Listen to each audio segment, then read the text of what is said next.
Hello అండి. అందరికీ నమస్కారం. ఇష్టం లేని పెళ్లి. ఈ స్టోరీలో భాగంగా ఈ పార్ట్ వినబోయే ముందుగా ఫస్ట్ పార్ట్ ఎవరికైనా మిస్ చేసి ఉంటే ముందు అది వినండి ఫ్రెండ్స్. అప్పుడే మీకు స్టోరీ క్లియర్‌గా ఉంటుంది. అలాగే ఫస్ట్ టైం నా ఛానల్ చూస్తున్న వాళ్ళు ప్లీజ్ లైక్ చేసి, షేర్ చేసి, సబ్స్క్రైబ్ చేసుకొని మీ సపోర్ట్ నాకు అందించండి. ఇంకా లేట్ చేయకుండా ఈ పార్ట్‌లోకి వెళ్ళిపోదాం.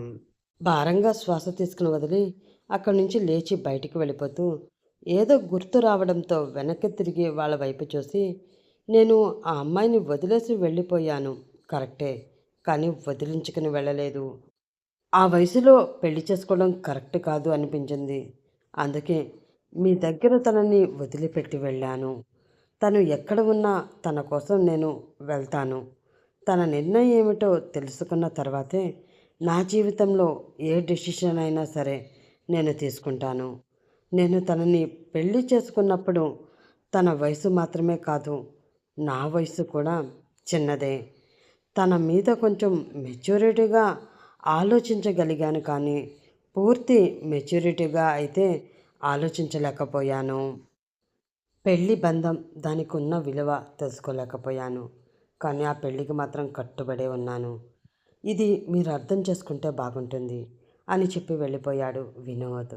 ఆ మాటలు విన్న ప్రనూష అయోమయంగా వారి ఇద్దరి వైపు చూడడంతో వాళ్ళు కూడా ప్రశాంతంగా నవ్వుతున్నారు.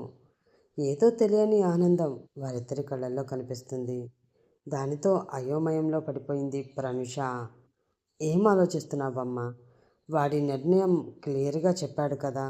నువ్వే వాడి భార్యవని చెప్పొచ్చు కదా. మీ ఇద్దరూ చిలక గోరింకల్లా మా ముందు సంతోషంగా తిరిగితే మాకు అంతకన్నా కావాల్సింది ఏముంటుంది చెప్పు అని ఆమెకి నచ్చ చెప్పాలని చూసింది జయంతి. ఆ మాటతో సీరియస్గా ఆమె వైపు చూస్తూ, జయంతి ఏంటి తనకి నువ్వు సలహాలు ఇస్తున్నావు? తనిప్పుడు సలహాలు తీసుకునే పొజిషన్లో లేదు. తన జీవితం గురించి ఆలోచించుకోవాల్సిన మెచ్యూరిటీ తనకు ఉంది. నీ కొడుకు తనకి రావాలి అనుకున్న మెచ్యూరిటీ వచ్చింది. కాబట్టి నువ్వు ఈ విషయంలో కలగజేసుకోకు అంటూ కోపంగా చెప్పాడు రాఘవయ్య. దానితో అయోమయంలో పడిపోయిన ఆమె, అది కాదండి, తను చిన్నపిల్ల, తనకి మనమే కదా చెప్పాలి. వాడు కూడా తనని వదిలేస్తాను అని అనడం లేదు కదా. తన భార్య తీసుకునే నిర్ణయాన్ని గౌరవిస్తాను అంటున్నాడు. కాబట్టి కొంచెం ఆలోచిస్తే బాగుంటుంది అంటున్నా. అంతే కదా అంది వైజయంతి. అవునా? అలా అనే వెధవ ఈ మాట ఇప్పుడు కాదు, తనని వదిలి వెళ్ళిపోక ముందు అనాలి. అంతేకాని అప్పుడు వాడి ఇష్టానికి వాడు ప్రవర్తించి ఇప్పుడు తన ఇష్టమే నా ఇష్టం అంటే ఎలా కుదురుతుంది? ఏమో, అప్పటికి వాడికి అది కరెక్ట్ అనిపిస్తే ఇప్పుడు ప్రనూషకి ఏది కరెక్ట్ అనిపిస్తుందో మనం చెప్పలేము కదా. చెప్పకూడదు కూడా అని ఆమెకి సీరియస్గా వార్నింగ్ ఇచ్చి, అర్థమైంది కదా తల్లి, వాడు నా కొడుకు అని నేను సపోర్ట్ చేయను.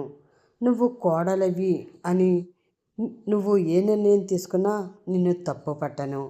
మీ పెళ్ళి జరగడం వల్ల మా అందరికన్నా ఎక్కువ కన్నీళ్లు కార్చింది నువ్వు. మానసిక క్షోభకి గురయ్యింది నువ్వు.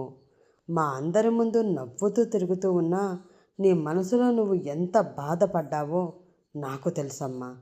నీకు అంత బాధని పరిచయం చేసిన వాడిని క్షమించి నీ భర్తగా అంగీకరించాలో లేక శిక్షించి వాడి నుంచి విడాకులు తీసుకోవాలో నువ్వే ఆలోచించుకో.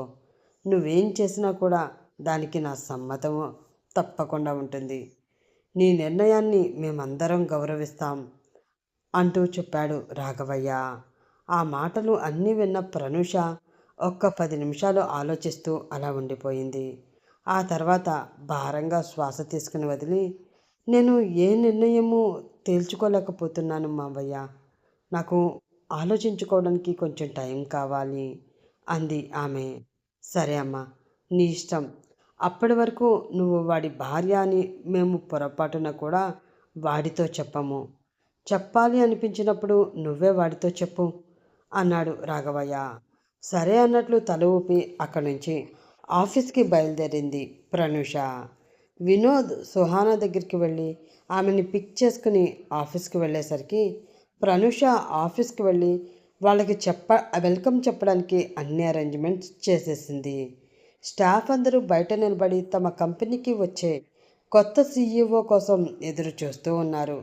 ఒక 10 నిమిషాలకి వాళ్ళ ఎదురుచూపులు ఫలించి వాళ్ళ ముందు ఒక కారు వచ్చి ఆగింది.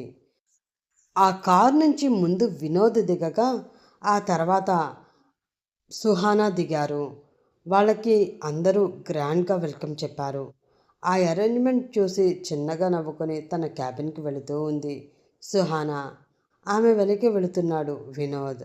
అది చూసి కంగారుగా వాళ్ళ వెనక వెళ్ళబోయిన ప్రనూష తన కాలు స్లిప్ అవడంతో మడత పడి పడబోయింది. అది చూసి వెంటనే రియాక్ట్ అయ్యి ఆమె భుజాలు పట్టుకొని ఆమె పడకుండా ఆపి, హలో, కొంచెం చూసుకోండి మేడం. మీరు అలా స్లిప్ అయితే ఇక్కడ ఉన్న కొన్ని గుండెలు కొట్టుకోవడం ఆగిపోతాయి తెలుసా, అంటూ చిలిపిగా ఆమెను చూస్తూ చెప్పాడు ఆమెతో కలిసి పనిచేస్తూ ఉన్న వికాస్. సుహానాతో వెళుతూనే ఎందుకో అనుమానం వచ్చి వెనక్కి తిరిగి చూసిన వినోద్కి ఆ దృశ్యం కనిపించింది. ప్రనూషని అతను అలా పట్టుకోవడం వినోద్కి అస్సలు నచ్చలేదు. ముఖ్యంగా ఆమెను చూస్తూ అతను నవ్వుతున్న ఆ నవ్వు చాలా చిరాకు తెప్పించింది. అతని కళ్ళు కోపంగా మారుతూ ఉన్నాయి. ఇబ్బందిగా అతని చేతులను పక్కకి తీస్తూ, thank you so much Vikas గారు. ఇంకా నేను జాగ్రత్తగా ఆచితూచి నడుస్తాను కానీ మీరు వెళ్ళి మీరు పని చూసుకోండి అని అతన్ని కట్ చేసి ముందుకు వెళుతూ వినోద్ని క్రాస్ చేసి అతని ముందు నుంచే క్యాబిన్ లోపలికి వెళ్ళిపోయింది ప్రనుష. అలా వెళుతున్న ఆమె వైపు చూసి, ఈ అమ్మాయిలో ఏదో స్పెషల్ ఉంది. తను నా దగ్గరగా ఉంటే ఎందుకో నా గుండె వేగం ఒక్కసారిగా పెరిగిపోతుంది. తను నవ్వినా మాట్లాడినా కనీసం నా వైపు చూసినా కూడా మనసు చాలా సంబరపడిపోతుంది. అసలు ఎందుకు ఇలా జరుగుతుంది? ఇక్కడ నుంచి వెళ్ళిన 5 సంవత్సరాలలో జరిగిన నా పెళ్ళి తప్ప మరి ఏది కూడా నా బ్రెయిన్లో ఉండేది కాదు. ఏ అమ్మాయిని చూడబుద్ధి అయ్యేది కాదు. ఒకవేళ పొరపాటున చూసినా కూడా, ఒరేయ్, నీకు పెళ్ళయిందిరా విధవా, అది మర్చిపోకు అంటూ నా అంతరాత్మ బయటికి వచ్చి మరీ 4 చివాట్లు పెట్టి మరీ నాకు అర్థమయ్యేలా చెప్పేది. అలాంటిది ఇప్పుడు ఎందుకు ఇలా అనిపిస్తుంది? ఆ అమ్మాయికి నాకు తెలియని బంధం ఏమైనా ముడిపడిందా? అసలు ఎవరు ఈమె? ఎందుకు నన్ను ఇంతగా డిస్టర్బ్ చేస్తుంది అని మనసులో అనుకుంటూ ఆలోచిస్తూ ఉన్నాడు అతను. అప్పుడే అటెండర్ అతని దగ్గరికి వచ్చి, సార్, మిమ్మల్ని మేడం పిలుస్తున్నారు అంటూ చెప్పాడు. ఆ మాటతో స్పృహలోకి వచ్చిన వినోద్ హా అని క్యాబిన్ వైపు వెళుతూ ఉన్నాడు. తన చైర్లో కూర్చోకుండా ఎవరి కోసమో ఎదురు చూస్తూ ఉన్న సుహానాన్ని వింతగా చూస్తూ ఉంది ప్రనూష. అసలు ఏంటి ఈ పిల్ల? ఏమనుకుంటుంది? నిన్న తనకి కాబోయే భర్త అంటూ నా భర్తని పరిచయం చేసింది. ఈరోజు తన చైర్లో తను కూర్చోకుండా ఎవరి కోసమో ఎదురు చూస్తుంది. అసలు ఈమెని నేను ఎలా అర్థం చేసుకోవాలి అని ప్రనూష ఆమెను చూస్తూ మనసులో అనుకుంటూ ఉండగా ఆ క్యాబిన్లోకి వచ్చాడు వినోద్. అతను రావడం చూసిన సుహానా మొహం 1000 వాల్స్ బల్బులాగా వెలిగిపోతూ ఉంది. అది చూస్తున్న ప్రనూషకి ఒళ్ళు బగబగా మండిపోతూ ఉంది. ఆయన గారు వస్తే ఈవిడ గారికి ఎందుకు అంత సంబరం? ఏదో అద్భుతాన్ని చూసినట్లు అంతగా మొహం వెలిగిపోవాలా అని మనసులో అనుకుంటూ సీరియస్గా ఆమెను చూస్తూ ఉంది ప్రనిషామ్.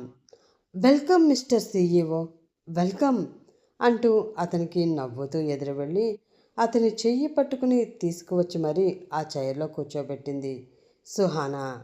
అది చూసి షాక్ అయ్యింది ప్రనుష. మేడం, మీరు ఈ కంపెనీ సీఈఓ మీరు కదా, మరి ఆయన్ని సీఈఓ చైర్లో కూర్చోబెట్టి సీఈఓ అంటున్నారేంటి అని ఆమె అయోమయంగా అడగడంతో ఆ మాటకి పెద్దగా నవ్వుతూ, నేను చెప్పానా నీకు ఈ కంపెనీ సీఈఓ నేను అని అంటూ అడిగింది సుహానా. అంటే నాకు వచ్చిన ఇన్ఫర్మేషన్ ప్రకారం ఒక లేడీ సీఈఓ వస్తున్నారు అని చెప్పారు. అందుకే మీరే సీఈఓ అనుకున్నాను అంది ప్రనుష. అయితే నువ్వు అనుకున్నది 100% రాంగ్. ఈ కంపెనీ సీఈఓ మిస్టర్ వినోద్. నేను జస్ట్ ఈ కంపెనీ ఎండి కూతుర్ని అంతే. వినోద్తో ఉండి వర్క్ నేర్చుకోమని డాడీ నన్ను తనతో ఇక్కడికి పంపించారు. కంప్లీట్‌గా వర్క్ నేర్చుకున్న తర్వాత నేను యూఎస్ఏ వెళ్ళిపోతాను. అక్కడ కంపెనీలు హ్యాండ్ ఓవర్ చేసుకొని అక్కడే సెటిల్ అయిపోతాను. It's clear? తన కళ్ళు ఎగరవేస్తూ సుహానా అడగడంతో ఆమె చెప్పిన దానిలో ఆఖరి పదం ప్రనూషకి చాలా బాగా నచ్చింది. మనసుకు ఏదో హాయిని ఇస్తూ ఉండడంతో చిన్నగా నవ్వుతూ, హా, ఇది త్వరగా వెళ్ళిపోతే వీడి గురించి నేను స్టడీ చేసి పర్ఫెక్ట్ హస్బెండ్ మెటీరియల్గా మార్చుకోవాలి. అప్పుడే మా జీవితంలో ఒక క్లారిటీ ఉంటుంది అని ఆమె మనసులో అనుకుంటూ, హా, క్లియర్ మేడం అని చెప్పి వర్క్ డీటెయిల్స్ గురించి వినోద్కి చెప్తూ ఉంది ప్రనుష. పక్కనే చైర్లో కూర్చుని వారిద్దరినీ చూస్తూ ఉంది సుహానా. ఆఫీసులో ఉన్నంతసేపు వారిద్దరూ వర్క్లో బిజీ అయిపోవడంతో మరి ఏ ఆలోచనలు కూడా వారి మదిలోకి రాలేదు. కానీ వర్క్ నేర్చుకోవడం మానేసి తన మొగుడికి సైట్ కొడుతూ ఉన్న సుహానాని చూస్తూ ఉంటే పిచ్చి కోపం వస్తుంది ప్రనుషకి.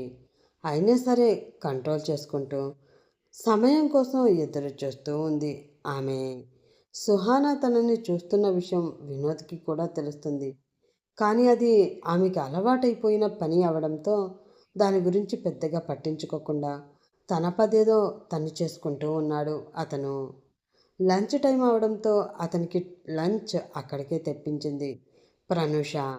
అది తినడం కంప్లీట్ అవడంతో, సార్, నెక్స్ట్ ఒక మీటింగ్ ఉంది అని ప్రనూష అంటూ ఉండగా, ఏం మీటింగ్ ఉన్నా అన్నీ క్యాన్సిల్ చేశాయి.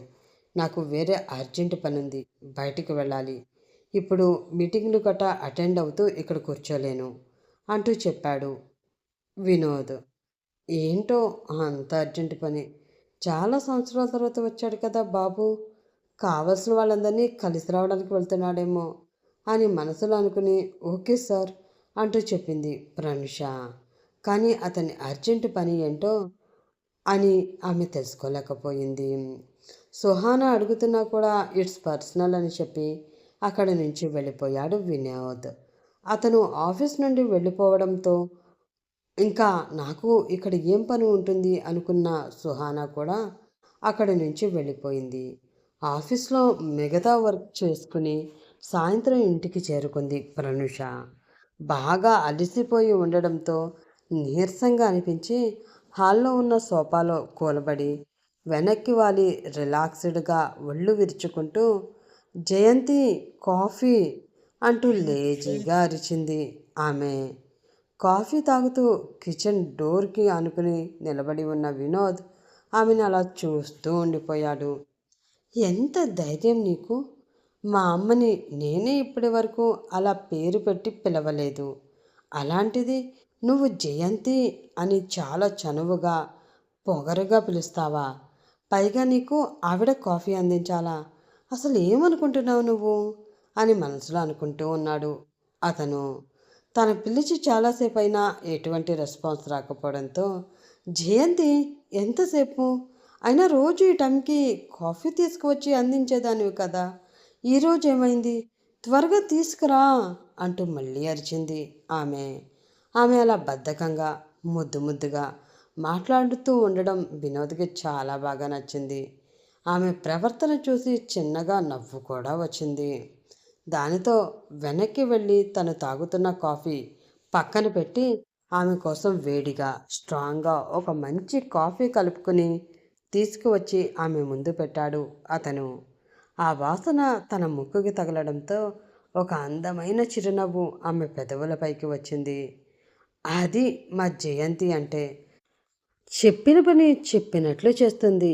వెరీ గుడ్ గర్ల్ అని అంటూ కళ్ళు తెరిచి తన ముందు చేతులు ఫోల్డ్ చేసుకుని తన వైపే సీరియస్గా చూస్తూ ఉన్న వినోద్ని చూసి కంగారుగా పైకి లేచి నిలబడింది ఆమె. ఆ టైంలో అతన్ని అక్కడ ఎక్స్పెక్ట్ చేయకపోవడంతో కొంచెం ఇబ్బందిగా వచ్చి రాని నవ్వు నవ్వుతూ గుడ్ మార్నింగ్ సార్ అంది ఆమె. దానితో ఒక్కసారి బయటికి చూసి ఓహో, ఇది మార్నింగ్నా, నాకు తెలియదే అని అడిగాడు వినోద్. అతను చూసిన వైపుకి ఒక్కసారి చూసి తల మీద చిన్నగా కొట్టుకుంటూ చిచి, ఇది మార్నింగ్ ఏంటి? కాదు sir, evening. Good evening sir అంది ఆమె. Good evening okay. బట్ ఇది ఆఫీస్ కాదేమో, ఇల్లు అనుకుంటా కదా? డౌట్‌గా అడిగాడు వినోద్. అందులో డౌట్ ఎందుకు? ఖచ్చితంగా ఇల్లే. కాబట్టి ఇతను ఇక్కడ నా బాస్ కాదు కదా! అని మనసులో అనుకుని వెంటనే ఎక్కడి నుంచి అయితే లేచిందో అక్కడే కూర్చుని టేబుల్‌పై ఉన్న కాఫీ తీసుకుని అది సిప్ చేస్తూ, రిలాక్స్ అవుతూ, "ఎందుకు అలా నిలబడి ఉన్నారు? కాళ్ళు నొప్పులు వస్తాయి. కూర్చోండి" అంది ప్రనూష. అబ్బో! తమరిలో చాలా వేరియేషన్స్ ఉన్నాయే అని మనసులో అనుకుని అక్కడే ఉన్న మరొక సోఫాలో కూర్చుంటూ, మీ వారు ఏం చేస్తుంటారు అంటూ అడిగాడు వినోద్. ఆ మాటకి ఒక్కసారిగా పొరబోవడంతో చిన్నగా దగ్గుతూ, నిజం తెలిసిపోయిందా అని మనసులో అనుకుంటూ అనుమానంగా మరింత భయంగా అతని వైపు చూసింది ప్రనూష. ఏయ్ జాగ్రత్త, ఎందుకు అంత కంగారు అంటూ కంగారుగా ఆమె తల మీద చిన్నగా తడుతూ, ఎందుకు అంత ఉలికిపాటు? నేను ఏమన్నా అనకూడని మాట అన్నానా? అడగకూడని ప్రశ్న అడిగానా? మీ వారి గురించి మాత్రమే కదా అడిగాను. దానికే అంత కంగారు పడాలా అంటూ అడిగాడు వినోద్. ఏంటి ఇలా అడుగుతున్నాడు? కొంపతీసి నేనే తన భార్యనని తెలిసిపోయిందా ఏంటి? అందుకే అనుమానం కొద్దీ అలా అడుగుతున్నాడా అని మనసులో అనుకుని, మరి పడరా? ఒక పెళ్ళి కాని అమ్మాయిని పట్టుకుని మీ వారు ఏం చేస్తుంటారు, ఎక్కడుంటారు, ఎలా ఉంటారు అంటే ఏం చెప్తారు చెప్పండి?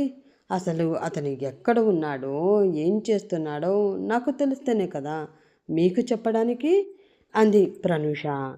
ఏంటి, మీకింకా పెళ్లి కాలేదా? మరి చూడడానికి ఏదో ఇద్దరు పిల్లలకు తల్లిలా ఉన్నారు. ఇంకా పెళ్లి కాలేదు అంటే ప్రాబ్లం ఏంటి అంటూ అడిగాడు వినోద్. ఏంటి, మీ కంటికి నేను అలా కనిపిస్తున్నానా? బహుశా విదేశాలకు వెళ్ళాక మీ కళ్ళకి చత్వారం వచ్చినట్లుంది. ఒకసారి డాక్టర్ దగ్గరికి వెళ్ళి చెక్ చేయించుకోండి. మంచి కళ్ళజోడు వేస్తాడు. పిల్లల తల్లిలా ఉన్నానంట, పిల్లల తల్లిలా.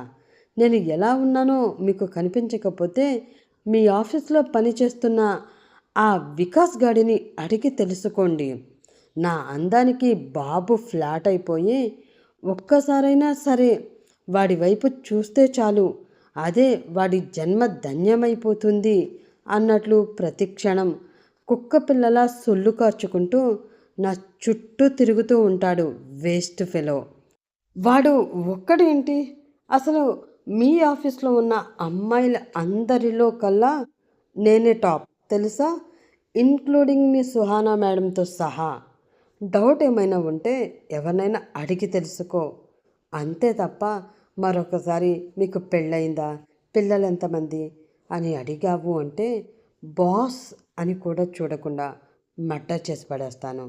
అయినా ఒక అందమైన అమ్మాయిని చూస్తే అడగవలసిన ప్రశ్న ఇదేనా అని ఒక రేంజ్లో వార్నింగ్ ఇచ్చి కోపంగా అక్కడి నుంచి తన గదిలోకి వెళ్ళిపోయి డోర్ వేసుకుంది ప్రనూష. దానితో ఒక వాహనం వచ్చి వెలిసినట్లు అనిపించడంతో రిలాక్స్డ్గా ఊపిరి తీసుకుని వదిలి, వామ్మో, ఏజ్ గురించి అడిగితే అమ్మాయిలు ఫైర్ అయిపోతారని తెలుసు కానీ ఆ ఫైరింగ్ మరీ ఈ రేంజ్లో ఉంటుంది అని అస్సలు ఎక్స్పెక్ట్ చేయలేదు. ఎవరికైనా చెప్పుకుంటే సిగ్గుచేటు కానీ ఎక్కడ మీద పడి పీక కొరికి చంపేస్తుందో అన్న భయంతో మళ్ళీ నోరు ఎత్తలేకపోయాను. ఇలాంటి ఫైర్ బ్రాండ్తో జీవితాంతం వాదిస్తూ ఎలా బ్రతకాలో ఏంటో అని మనసులో అనుకుంటూ చిన్నగా నవ్వుకున్నాడు వినోద్. ఒక 10 నిమిషాల తర్వాత ప్రనూష గది డోర్పై ఎవరో నాక్ చేయడంతో అతనే అయ్యుంటాడు అని మనసులో అసహనంగా ఫీల్ అవుతూ డోర్ ఓపెన్ చేసి అక్కడ ఉన్న వినోద్ని సీరియస్గా చూస్తూ, ఏంటి, సారీ చెప్పడానికి వచ్చావా అంటూ అడిగింది ఆమె. సారీయా, నేనెందుకు చెప్తాను, నాకు కాఫీ పెట్టడం మాత్రమే వచ్చు అంటూ చెప్పాడు వినోద్. అయితే వెళ్ళి పెట్టుకోండి, దానికి నా పర్మిషన్ ఎందుకు అంది ప్రనూష. ఆ మాటతో ఆమె వైపు చాలా ఉందే నీకు అన్నట్లు ఒక లుక్ ఇచ్చి, నేను నీ పర్మిషన్ అడగడానికి రాలేదు. సాయంత్రం డిన్నర్కి ఏదైనా చేసి పెడితే తిని పెడతాను అని చెప్పడానికి వచ్చాను అన్నాడు వినోద్. నేను వండి పెట్టడం ఏంటి? జయంతి ఏమైంది? వెళ్ళి తనని అడగండి, వండి వడ్డిస్తుంది అంటూ అడిగింది ప్రనూష. జయంతి ఏంటి? జయంతి? నువ్వేమైనా నామకరణం చేసి మరి మా అమ్మకి పేరు పెట్టావా ఏంటి? జయంతి అని జర్జాగా పిలుస్తున్నావు. అత్తయ్య, అత్తయ్య అని పిలువు, అర్థమవుతుందా అంటూ అరిచాడు వినోద్. ఏంటి, అత్తయ్య అని పిలవమంటున్నాడు అని మనసులో భయంగా అనుకుంటూ, నేనెందుకు అలా పిలవాలి? తనేమైనా తన కొడుకునిచ్చి నాకు పెళ్లి చేసింది అనుకుంటున్నారా ఏంటి అత్తయ్య అని ప్రేమగా పిలవడానికి? అతని పరీక్షగా చూస్తూ అతని మొహంలోని ఎక్స్ప్రెషన్స్ గమనిస్తూ అడిగింది ప్రనూష. ఆ మాటతో కొంచెం తడబాటు కలిగినా కూడా కంట్రోల్ చేసుకుంటూ, పిలవాలి అంటే కొడుకు పెళ్ళమే అవ్వాల్సిన అవసరం లేదు కదా. నువ్వు అలా పిలిస్తే మా అమ్మకి ఇష్టం కాబట్టి అలాగే పిలవాలి అని పొద్దున్న చెప్పింది కదా, మర్చిపోయావా అన్నాడు వినోద్. ఓహో, అవునా, అందుకు పిలవాలా? సరే, అలానే పిలుస్తాను. సరిగ్గా చెవులు దగ్గర పెట్టుకుని వినండి అని ఒక్కసారి తన గొంతు సవరించుకొని, బావగారు, అత్తగారు ఇంట్లో లేరా వంట నేను చేయడానికి అంటూ అడిగింది ప్రనుష. ఆ పిలుపు విని ఉలిక్కిపడిన వినోద్, బావగారేంటి బావగారు, నేను నీకు బావనా అంటూ కోపంగా అడిగాడు. మరి అంతే కదా బావగారు, మీ అమ్మగారు నాకు అత్తగారైనప్పుడు ఆవిడ కొడుకైన మీరు నాకు బావగారే కదా బావగారు. మీకు డౌట్ ఏమైనా ఉంటే తెలుగు రిలేషన్ బుక్ అని ఏదైనా లైబ్రరీలో దొరుకుతుంది, వెళ్ళి చదువుకుని క్లారిటీ తెచ్చుకోండి అంది ప్రనుష. ఈ మాత్రం వరుస తెలియడం దానికోసం అంత క్లారిటీ అవసరం లేదు కానీ అమ్మ నాన్న పెళ్ళికి వెళ్ళారు, ఇంట్లో ఎవరూ లేరు, ఇప్పుడప్పుడే రారు. నువ్వురా, ఆకలిగా ఉంది, త్వరగా వంట చెయ్యి అన్నాడు వినోద్. ఏంటి, పెళ్ళికి వెళ్ళారా? మరి నాకు చెప్పలేదే? వెళ్ళేటప్పుడు ఎప్పుడు నాకు చెప్పే వెళ్తారు కదా అని కొంచెం కంగారుగా అడిగింది ప్రనుష. ఎప్పుడూ చెప్పి వెళ్ళేవారేమో, కానీ ఇప్పుడు నేను వచ్చేసాను కదా, కాబట్టి పిల్లికి చెప్పి వెళ్ళడం అనవసరమని నాకు చెప్పి వెళ్ళారులే అన్నాడు వినోద్. ఏంటి, నీ కంటికి నేను పిల్లిలా కనిపిస్తున్నానా అంటూ అరిచింది ప్రనుష. పిల్లిలా కాదు, అల్లరి పిల్లలా కనిపిస్తున్నావు. చాలా ముద్దుగా కూడా ఉన్నావు. ఒక ముద్దు పెట్టుకోవాలనిపిస్తుంది కూడా చిలిపిగా ఆమె వైపు చూస్తూ అన్నాడు వినోద్. ఆ మాటలకి సిగ్గుతో బొగ్గలెరిపెక్కాయి ప్రనుషకి.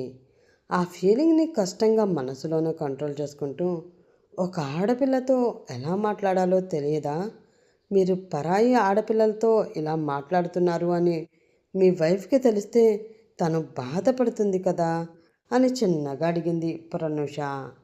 తెలిసినప్పుడు కదా, అయినా సరదాగా ఒక మాట అన్నంత మాత్రాన ఆ మాట పట్టుకుని క్యారెక్టర్ డిసైడ్ చేసేయకూడదు. ఒంటి మీదకి వయసు వచ్చిన దగ్గర నుంచి వయస్సు మళ్ళీపోయి నడాలు పడిపోయే వరకు కనిపించే ఆడవాళ్ళ వైపు ఒక్కొక్కసారి చూపు మళ్ళుతూ ఉంటుంది. అలా చూసినంత మాత్రాన చెడుగా ఆలోచిస్తున్నాము అని కాదు కదా. ఒకవేళ అలా చూడకపోతేనే వారిలో ఏదో లోపం ఉంది అని అర్థం. కాబట్టి అపార్థం చేసుకోకుండా అర్థం చేసుకో, జీవితం బాగుంటుంది అన్నాడు వినోద్. అతని మాటల్లో ఏదో తేడా కొడుతూ ఉండడంతో, ఎవరి జీవితం అంటూ అనుమానంగా అడిగింది ప్రనుష. హా, నిన్ను చేసుకోబోయేవాడి జీవితం కానీ, ఆకలి వేస్తుందమ్మా, ముందు దాని సంగతి చూడు అని దీనంగా మొహం పెట్టుకుని అడిగాడు వినోద్. ఆ మొహం చూసి చిన్నగా నవ్వుకొని, సరే, నేను ఏదో ఒకటి చేస్తాలే అంటూ కిచెన్లోకి వెళ్ళింది ప్రనుష. దానితో ఆలోచిస్తూ హాల్లోనే కూర్చుండిపోయాడు వినోద్. అందరికీ భోజనం వడ్డిస్తూ ఇలా పిల్లలిద్దరినీ అక్కడ వదిలేసి వస్తే వాళ్ళు ఏమైనా ఇబ్బంది పడతారేమో అనుమానంగా అడిగింది కామాక్షి. ఆమె మనసులో ఏదో దిగులు ఉంది. ఏమీ ఇబ్బంది పడరు, ఒకరినొకరు అర్థం చేసుకుంటారు. వారి మధ్యన మనం ఎవరమైనా ఉంటేనే వాళ్ళు మాట్లాడుకోవడానికి కొంచెం ఇబ్బంది పడతారు. అలా ఇబ్బంది పడినంతకాలం వారి మనసులో ఏముందో వారికి తెలియదు. ఒకరంటే ఒకరికి ఇష్టం పెరగాలి అంటే మనం ఎవరూ ఉండకూడదు. అందుకే ఇలా ఆలోచించి మేము ఇక్కడికి వచ్చాము అంటూ చెప్పాడు రాఘవయ్య. మీరు చెప్పింది కరెక్టే, కానీ అన్నయ్య మీకు ఒక విషయం చెప్పాలి కొంచెం సంశయిస్తూ అంది కామాక్షి. ఏంటది? నేను వచ్చిన దగ్గర నుంచి మిమ్మల్ని చూస్తున్నాను. మీ మొహాలు ఎందుకో చాలా డల్గా అనిపిస్తూ ఉన్నాయి. ఏం జరిగింది అంటూ అనుమానంగానే అడిగాడు రాఘవయ్య. ఏమీ లేదు బావా, మధ్యాహ్నం ఇక్కడికి వినోద్ వచ్చాడు అంటూ చెప్పాడు శంకరం. ఆ మాట విని షాక్ అయ్యారు వైజయంతి రాఘవయ్య. ఏంటి, ఇక్కడికి వినోద్ వచ్చాడా? కానీ ఎందుకు? మాతో వెళుతున్నాను అని ఒక్క మాట కూడా వాడికి చెప్పలేదు. అసలు మీతో ఏం మాట్లాడాడు వాడు? తనకి అసలు విషయం తెలిసిపోయిందా అని కంగారుగా అడిగింది వైజయంతి. తెలిసిపోయింది వదన. తను రావడం చూసి మేము షాక్ అయ్యాము. అసలు వస్తున్నాడు అని కూడా ప్రనూష మాకు చెప్పకపోవడం మరింత ఆశ్చర్యంగా అనిపించింది. ముందు తను చేసిన తప్పుకి మమ్మల్ని క్షమాపణ అడిగి తర్వాత నా భార్యతో నేను కొంచెం మాట్లాడాలి అని అడిగాడు. అది మరింత ఆశ్చర్యాన్ని కలిగించింది మాకు. అతనికి ఏం చెప్పాలో అర్థం కాలేదు. ప్రనూష ఫోన్ చేసి అక్కడ జరిగిందంతా చెప్పింది. దానితో మేము కూడా తను చెప్పినట్లే ప్రనూష అక్కడ ఉంటున్న విషయం ముందు చెప్పకూడదు అనుకున్నాము. కానీ ఇక్కడ ఉన్న తన ఫొటోస్ చూసిన వినోద్కి అనుమానం వచ్చింది. గట్టిగా మమ్మల్ని నిలదీసి అడగడంతో చెప్పక తప్పలేదు. ప్రనూషనే ఆ విషయం మీతో చెప్పొద్దు అని అంది అని కూడా చెప్పేశాం అంటూ జరిగింది చెప్పింది కామాక్షి. అదంతా విని ఒక్క క్షణం మౌనంగా ఉండిపోయాడు రాఘవయ్య. వెంటనే తన ఫోన్ తీసుకుని ప్రనూషకి కాల్ చేశాడు. వంట చేస్తూ ఉన్న ఆమెకి తన ఫోన్ రింగ్ అవుతూ వినిపించడంతో ఆ ఫోన్ కోసం బయటికి వచ్చింది. అక్కడ సోఫాలో వెనక్కి వాలి హాయిగా నిద్రపోతూ కనిపించాడు వినోద్. అతని నుదుటి మీద చిరు చెమట పోసి ఉంది. అది చూసి చిన్నగా నవ్వుకుని హాల్లో ఉన్న ఫ్యాన్ ఆన్ చేసి రూమ్లోకి వెళ్ళిపోయింది ఆమె. ఆమె వెళ్ళగానే కళ్ళు తెరిచి అటువైపు చూసిన వినోద్ చిన్నగా నవ్వుకున్నాడు. నువ్వు ఎందుకు నా దగ్గర నిజం దాస్తున్నావో నాకు తెలియదు, కానీ నీకై నువ్వు వచ్చి నేనే నీ భార్యని అని నాతో చెప్పే వరకు కూడా నేను నిన్ను అడగదలుచుకోలేదు. నీ ఇష్ట ప్రకారమే నాకు ఎంతకాలం దూరంగా ఉంటావో ఉండు. దగ్గరగా ఉంటూ నిన్ను క్షేమంగా చూసుకోవడమే ఇకపై నా బాధ్యత అని మనసులో అనుకున్నాడు అతను. కాల్ లిఫ్ట్ చేసి హా మావయ్య చెప్పండి అంది ప్రనూష. ఏం చేస్తున్నావమ్మా అడిగాడు అతను. వంట చేస్తున్నాను మావయ్య. మీ అబ్బాయి గారికి ఆకలి వేస్తుందంట, ఆర్డర్లు వేస్తున్నారు ఆర్డర్లు మూత తిప్పుతూ అంది ప్రనూష. ఆ మాట విని చిన్నగా నవ్వుకుంటూ ఎలా ఉన్నాడమ్మా వాడు? నార్మల్గానే ఉన్నాడు కదూ అనుమానంగా అడిగాడు రాఘవయ్య. అతను అలా అడగడంలో ఏదో తేడాని గమనించి హా నార్మల్గానే ఉన్నారు మావయ్య, ఎందుకు అలా అడుగుతున్నారు అనుమానంగా అడిగింది ప్రనూష. ఆహా ఏమీ లేదమ్మా, ఇంట్లో మేము ఎవరం లేము కదా, వాడి ప్రవర్తన నీతో ఎలా ఉందో మామూలుగానే ఉందా లేదా అని అనుమానం వచ్చి అడుగుతున్నాను అంతే అన్నాడు రాఘవయ్య. హా మామూలుగానే ఉంది మావయ్య, మీరేమీ ఈ విషయంలో కంగారు పడవలసిన అవసరం లేదు. ఏదైనా తేడా వస్తే నేను మేనేజ్ చేసుకోగలను అంటూ చెప్పింది ప్రనూష. అయితే సరే అమ్మా, జాగ్రత్తగా ఉండండి. మేము రావడానికి కొంచెం ఆలస్యం అయితే అవుతుంది. ఎన్ని రోజులు పడుతుందో కూడా నేను చెప్పలేనమ్మా అన్నాడు రాఘవయ్య. ఆ మాట విని కొంచెం షాక్ అవుతూ ఏంటి మావయ్య అలా అంటారు మీరు? ఈరోజు ఇంటికి రావడం లేదా కంగారుగా అడిగింది ప్రనూష. లేదమ్మా, వాడు ఆల్రెడీ నీకు చెప్పే ఉంటాడు కదా పెళ్ళికి వచ్చాము అని. పెళ్ళి ఎల్లుండి సాయంత్రం, అది పూర్తయిన తర్వాత ఇక్కడంతా చక్కబెట్టి వస్తామమ్మా. వీళ్ళకి మనం తప్ప ఇంకా ఎవ్వరూ లేరు, అందుకే అంత హడావిడిగా రావాల్సి వచ్చింది. నీకు కూడా చెప్పలేకపోయాం అంటూ చెప్పాడు అతను. దానితో ఏదో తెలియని దిగులు మనసుకు వచ్చి చేరినా కూడా దాన్ని అతనికి తెలియకుండా కవర్ చేస్తూ ఏం పర్వాలేదు మావయ్య, అక్కడంతా చూసుకున్న తర్వాతే రండి. మీరు నా గురించి ఏమీ టెన్షన్ పడకండి. హ్యాపీగా పెళ్లి చూసుకుని రండి, నేను జాగ్రత్తగానే ఉంటాను అంటూ వాళ్ళకి చెప్పి మరికొన్ని జాగ్రత్తలు జయంతికి కూడా చెప్పి కాల్ కట్ చేసి భారంగా శ్వాస తీసుకుని వదిలి ఈ మహానుభావుడితో వారం రోజులు కలిసి ఒంటరిగా ఈ ఇంట్లో ఉండాలా? వామ్మో! ఈ వారం రోజులు ఎలా గడుస్తుందో ఏంటో! ఎవరూ లేకపోతే కొంచెం భయంగానే ఉంది అని ఆమె మనసులో అనుకుంటూ ఉండగా, hello madam, queen of my office, ఇక్కడ కూర మాడిపోతుంది, వచ్చో ఒక్కసారి దీని సంగతి చూస్తారా అంటూ బయట నుంచి ఒక అరుపు వినిపించింది. దానితో పొయ్యి మీద కూర పెట్టి వచ్చిన సంగతి గుర్తు రావడంతో, దేవుడా, కూర సంగతి మర్చిపోయానే, ఉందో మాడిపోయిందో అని అనుకుంటూ కిచెన్లోకి పరుగుపెట్టి చూసేసరికి గరిట పట్టుకుని ఆ కూరని అటూ ఇటూ కదుపుతూ కనిపించాడు వినోద్. అది చూసి మాడిపోయిందా అంటూ అతని ముందుకు వచ్చి నిలబడి అతని చేతిలో ఉన్న గరిట తీసుకుని ఆ కూర వైపు టెన్షన్గా చూస్తూ కదుపుతూ ఉంది ప్రనూష. ఆ టెన్షన్లో ఆమె అతని కాళ్ళ మీద నిలబడిన సంగతి కూడా ఆమె గమనించలేకపోయింది. తనకి అంత చేరువలో ఉన్న ఆమెని అలా రెప్ప కూడా వేయకుండా చూస్తూ ఉండిపోయాడు వినోద్.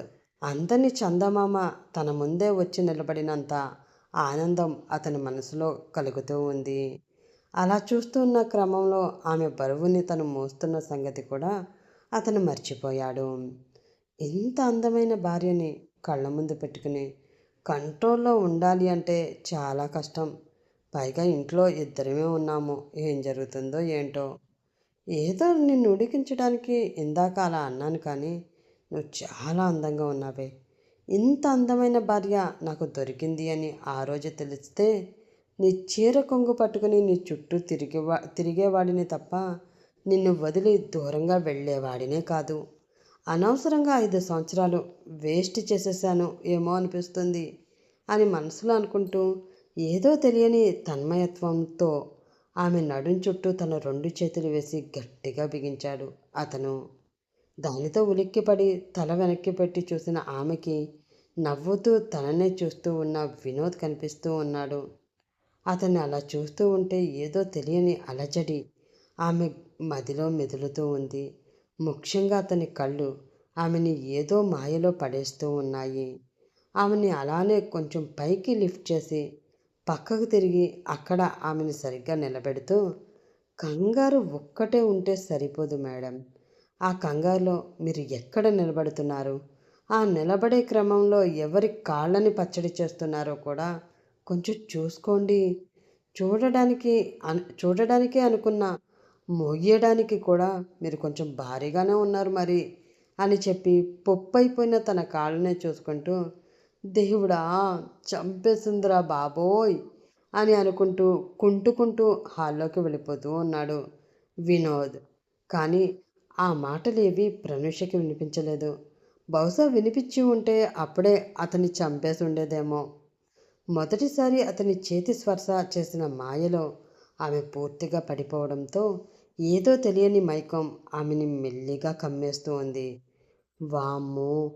వీడు ఒక్కసారి ఇలా టచ్ చేస్తేనే నా మనసులో ఏదో ఏదేదో అయిపోతుంది. అలాంటిది అంతకు మించి వీడేమైనా చేయాలని ప్రయత్నిస్తే అసలు నేను వీడిని దూరం పెట్టగలనా? వీడి నుంచి తప్పించుకోగలనా? అని మనసులో అనుకుంటూ ఉంది ఆమె. ఎక్కువగా ఆలోచించింది చాలు. ఇలా ఆలోచనలోనే టైం అంతా వృధా అయిపోతుంది. త్వరగా తీసుకురండి మేడం, ఆకలి వేస్తుంది అంటే బయటి నుంచే వినోద్ అరిచిన అరుపుకి ఉలిక్కిపడి స్పృహలోకి వచ్చి అప్పటికే వంట పూర్తయిపోవడంతో అవన్నీ తీసుకుని డైనింగ్ టేబుల్ దగ్గరికి వెళ్ళి అక్కడ పెడుతూ వంట చేయడం అయ్యింది. వడ్డించడం కూడా అయ్యింది. వచ్చి తినండి అంటూ అరిచింది ప్రనూష. ఆ అరుపు విని వచ్చి డైనింగ్ టేబుల్ ముందు కూర్చున్నాడు వినోద్. అతనికి అన్ని ప్లేట్లో చక్కగా వడ్డించి, మీరు తింటూ ఉండండి, నేను ఇప్పుడే వస్తాను అంటూ అక్కడి నుంచి వెళ్ళబోయింది ప్రనూష. కానీ ఆమె చెయ్యి పట్టుకుని ఆమె వెళ్లకుండా ఆపి, ఎక్కడికి వెళ్ళిపోతున్నావు? నువ్వు కూడా కూర్చో, ఇద్దరం కలిసి తిందాం, నీకు కూడా ఆకలి వేస్తుంది కదా అన్నాడు వినోద్. లేదు, నాకు ఆకలిగా లేదు. నేను తర్వాత తింటాను. ముందు మీరు తినండి. ఆకలన్నారు కదా! అంది ప్రనూష. అదేం కుదరదు. ఆల్రెడీ టైం 8 అయిపోతుంది. ఇంకా తినకపోతే డైజెషన్ ప్రాబ్లమ్స్ వచ్చేస్తాయి. ముందు నువ్వు కూర్చో అంటూ ఆమెను అక్కడే ఉన్న చైర్లో కూర్చోబెట్టి, నీకు నేను వడ్డిస్తాను అంటూ ఆమె ముందు ఉన్న ప్లేట్ సరిగ్గా పెట్టి, అందులో చాలా ఇష్టంగా ఫుడ్ ఐటమ్స్ అన్నీ తనే స్వయంగా వడ్డించాడు వినోద్. అతను అలా చేస్తూ ఉండడంతో అతనిని ఆశ్చర్యంగా చూస్తూ ఉండిపోయింది ప్రనుష. అన్నీ బాగానే ఉన్నాయి కానీ ఇంకా ఎక్కడో తేడా కొడుతుంది అని ఆమె మనసులో అనుకుంటూ ఉంది. ఎందుకో అతను చేస్తున్న ప్రతి పని కూడా ఆమె పని మనసుకి నచ్చేస్తుంది. వడ్డించినా కూడా తినకుండా తన వైపే రెప్ప కూడా వేయకుండా ఆమె చూస్తూ ఉండడం గమనించి ఆమె కళ్ళ ముందు చిటిక వేసి, హలో మేడం, నాకు బాగా తెలుసు నేను చాలా అందంగా ఉంటాను అని. కానీ చేస్తున్న పని కూడా మానేసి రెప్ప కూడా వేయకుండా సైట్ కొట్టే అంత అందంగా ఉంటాను అని ఫస్ట్ టైం మీ చూపు చూస్తున్న తర్వాతే తెలిసింది. దీనికి నేను తర్వాత థ్యాంక్స్ చెప్తాను కానీ ముందు ఫుడ్ చల్లారిపోతుంది, తినండి అంటూ చిలిపిగా కన్ను కొడుతూ చెప్పాడు వినోద్. అది చూసి అదిరిపడి తలదించేసుకుని, అయ్యో ప్రనూష, ఏం చేస్తున్నావే నువ్వు? కొంచెం కంట్రోల్లో ఉండవే బాబు. అబ్బాయి ఎంత అందంగా ఉంటే మాత్రం మరీ అంత కరువులో ఉన్నట్లు అలా చూస్తావా? పరువు పోతుందిగా అని మనసులో అనుకుంటూ దించిన తల మళ్ళీ ఎత్తే ప్రయత్నం కూడా చెయ్యకుండా గబగబా ప్లేట్లో ఉన్న ఫుడ్ మొత్తం తినేసింది ప్రనుష. ఆమె తిన్నంతసేపు ఆమె వైపే రెప్ప కూడా వేయకుండా చూస్తూ ఉండిపోయాడు వినోద్. అతనికి ఆమెకి అలా వడ్డించడం చాలా బాగా నచ్చింది. తినడం కంప్లీట్ అయిపోవడంతో అమ్మయ్య అయిపోయింది అని ప్లేట్లో చేకడుక్కుని తల పైకెత్తి చూసిన ఆమెకి తన వైపే చూస్తూ ఉన్న అతను కనిపించాడు. దానితో కొంచెం కోపంగా బుసలు కొడుతూ, ఇందాక నన్నేదో అన్నారు కదా, మరి ఇప్పుడు నా వైపు మీరెందుకలా చూస్తున్నారు అంటూ సీరియస్గా అడిగింది ప్రనూష. నేను చూస్తున్నది నిన్ను, నీ అందాన్నో కాదు పాప. వంట చేసావు కదా, ఇప్పటి వరకు నీ వంట నేను టేస్ట్ చేయలేదు. అసలు అంతకుముందు ఎవరైనా టేస్ట్ చేశారో లేదో కూడా నాకు తెలియదు. ఒకవేళ అలా టేస్ట్ చేసిన వాళ్ళు అది తిన్న తర్వాత కూడా బ్రతుకున్నారో లేదో కూడా నాకు క్లారిటీ లేదు. కాబట్టి నువ్వు తిన్న తర్వాత ఒక క్లారిటీ తెచ్చుకుని తిందామని వెయిట్ చేస్తున్నా. నువ్వు తిన్నాక కూడా ఇంత జోష్ఫుల్గా మాట్లాడుతున్నావు అంటే పర్వాలేదు. ఏ అనుమానం లేకుండా ఆ ఫుడ్ నేను తినొచ్చన్నమాట. ఇంకా తినడం స్టార్ట్ చేస్తా అన్నాడు వినోద్. ఆ మాట విన్న ప్రనూషకి చాలా కోపం వచ్చింది. నా వంటనే అనుమానిస్తావా? నిన్ను అస్సలు ఊరికినే వదలకూడదురా అని అక్కడ టేబుల్పై ఉన్న ఒక గరిటె చేతితో తీసుకుని అతన్ని కొట్టబోయింది ఆమె. జరగబోయే ప్రమాదాన్ని ముందుగానే గమనించిన వినోద్ ఆమె దొరికితే తన చావు కన్ఫామ్ అని ఫిక్స్ అయిపోయి ఆమె బారి నుండి తన ప్రాణాల్ని కాపాడుకోవడం కోసం అక్కడి నుంచి లేచి ఆమెకు అందకుండా, ఏయ్ ఏదో సరదాగా అన్నాను, సారీ అంటూ ముందుకు పరుగుతీస్తున్నాడు. ఆ విషయం ముందు ఆగి ఆ తర్వాత చెప్పు. నువ్వు ఏమీ సరదాగా అనలేదు, సీరియస్గానే అన్నావు.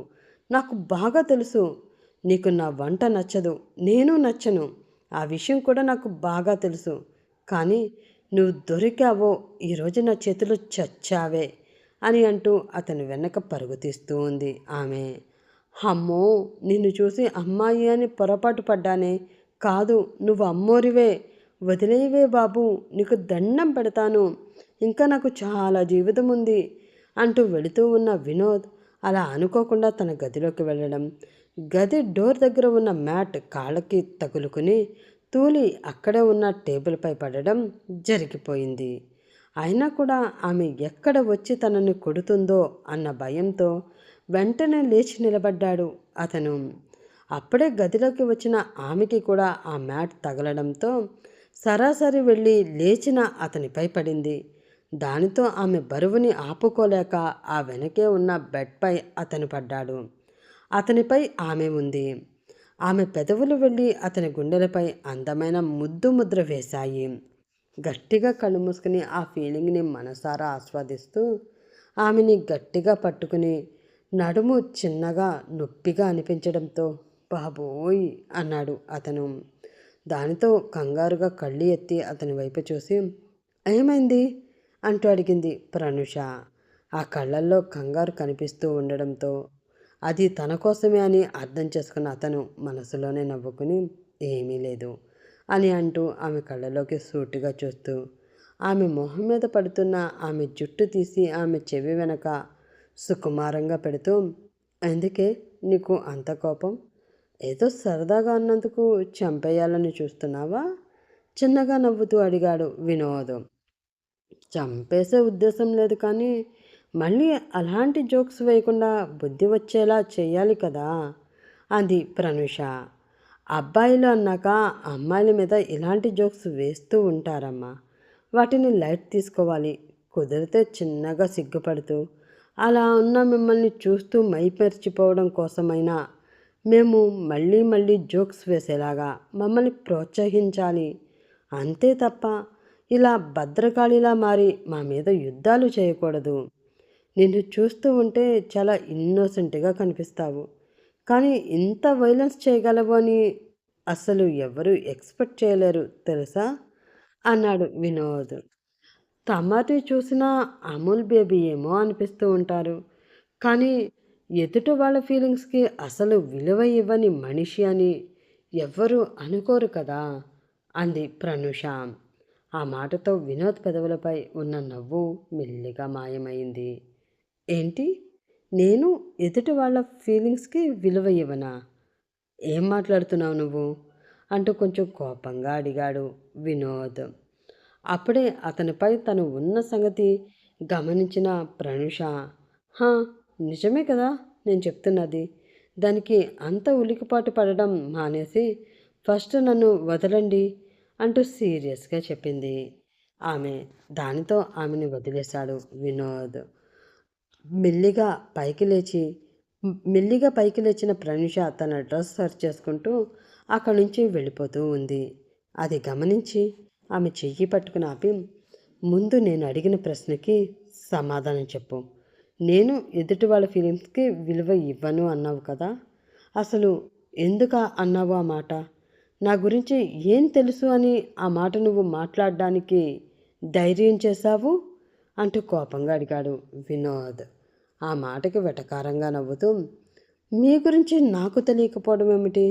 మీ వల్ల 5 సంవత్సరాలు నరకం అనుభవించాను కదా అని మనసులో అనుకుని సార్ మీ గురించి నాకు చాలా బాగా తెలుసు చిరాగ్గా అతన్ని చూస్తూ అంది ప్రనుష.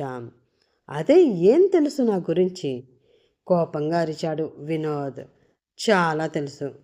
మీరు మీ స్వార్థం గురించి తప్ప వేరే వాళ్ళ గురించి అస్సలు ఆలోచించరు అని తెలుసు.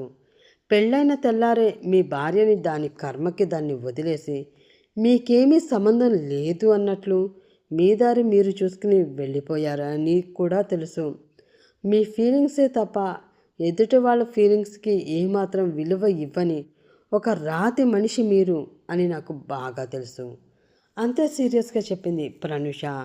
ఆ మాటలు ముళ్ళులా మనసును గుచ్చుతూ ఉండడంతో అవునా, ఇప్పటి వరకు నాది ఇంత రాతి హృదయమని నాకు తెలియలేదే.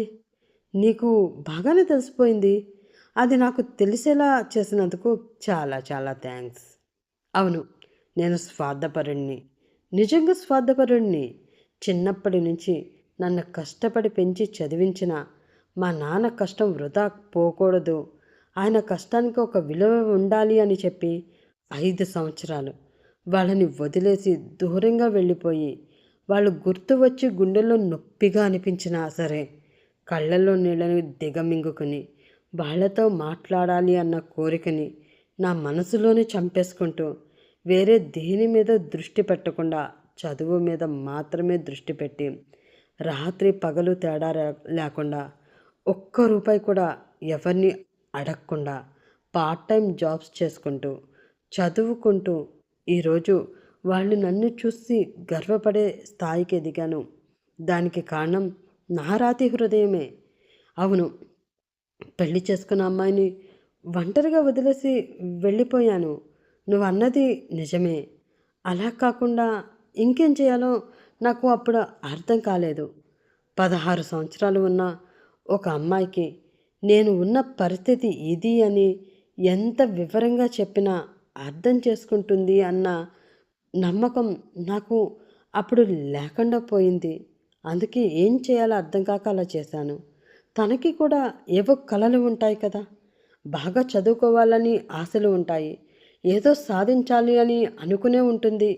వాటినన్నిటిని పక్కన పెట్టి ఎవరో ఆఖరి కోరిక తీర్చడం అంటూ ఈ పెళ్ళి అనే వలయంలో ఎక్కడ చిక్కుకుపోయి తన జీవితాన్ని నాశనం చేసుకుంటుందో అన్న భయంతో నా గుండెని రాయిలా మార్చుకొని తనకి దూరంగా ఉండిపోయాను.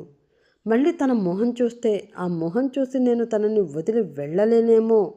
భర్తగా బాధ్యత తీసుకుని నా భార్యగా తనని నా జీవితంలోకి ఆహ్వానిస్తే ఏదో ఒక చిన్న కంపెనీలో చాలని జీతంతో ఒక ఉద్యోగం చేసుకుంటూ కుటుంబాన్ని ఈదుకుంటూ వస్తూ చదువుకోవాల్సిన వయసులో ఆమె చేతిలో 2 పిల్లల్ని పెట్టి వీళ్ళని చూసుకో, ఇంతకు మించిన జీవితం నీకెందుకులే, నేనున్నాను కదా అని చెప్పలేకపోయాను కదా. అందుకనే నాది రాతి హృదయం. అంటున్నావే, వదిలేసి వెళ్ళిపోయాను, వదిలేసి వెళ్ళిపోయాను అని. అసలు నా భార్య స్థానంలో నువ్వు ఉండి ఉంటే ఏం చేసేదానివి? ఒక్కసారి ఆలోచించు. ఇప్పుడు బాగా చదువుకుని ఒక మంచి కంపెనీలో మంచి పొజిషన్‌లో ఉన్నావు కదా నువ్వు. ఇలా ఉండవలసిన నీకు 16 సంవత్సరాలు వినిపిస్తుందా? 16 సంవత్సరాల వయసు. ప్రపంచం గురించి ఏమీ తెలియదు. భార్యాభర్తల రిలేషన్ గురించి ఎలాంటి అవగాహన లేదు. అలాంటి ఏజ్‌లో నీకన్నా 8 సంవత్సరాలు పెద్దవాడిని తీసుకువచ్చి అతనితో నీ పెళ్ళి అంటే సరే అని ఒప్పుకొని అతన్ని పెళ్లి చేసుకున్న తర్వాత నీ జీవితం ఏమిటి? పెళ్ళి అనే విషయం మనసుకు సంబంధించింది. జీవితాంతం ఒక వ్యక్తితో కలిసి బ్రతకాలి అంటే మనిషిగా అతనేంటి, అతని మనసు ఏంటో తెలుసుకోవాలి కదా. అలా తెలుసుకోకుండా కనీసం అతని మొహం కూడా చూడకుండా పెళ్లి చేసుకుని కాపురం చేస్తూ ఇదే నా జీవితం అనుకుని ఉండి ఉంటే నువ్వు ఈ స్థాయికి వచ్చేదానివా అంటూ సూటిగా ఆమెను చూస్తూ ప్రశ్నించాడు వినోద్. ఆ ప్రశ్నకి ఏం సమాధానం చెప్పాలో ఆమెకి అస్సలు అర్థం కావడం లేదు. ఒక రకంగా ఆమె మనసు కూడా ఆలోచనలో పడింది. అది చూసి, నాకు తెలుసు ప్రనుష, ఏజ్ అనేది జస్ట్ ఏ నెంబర్. దానికి మనసుకి అస్సలు సంబంధం ఉండదు. మనసులు కలిసి ఏర్పడే బంధంలో ఏజ్ అనే ప్రసక్తి కూడా రాదు. మనసుకు నచ్చిన వారితో జీవితాంతం సంతోషంగా బ్రతికేయవచ్చు. కానీ అలా మనసుకు నచ్చాలి అంటే ముందు మెచ్యూరిటీ అన్నది కావాలి. ఏ మాత్రం మెచ్యూరిటీ లేని వయసులో పెళ్లి చేసుకుని ఇతనితోనే నా జీవితం అనుకోవడానికి నా భార్య ఏమీ కీ ఇస్తే ఆడే మరబొమ్మ కాదు కదా. మనసు ఉన్న ఒక మనిషే కదా.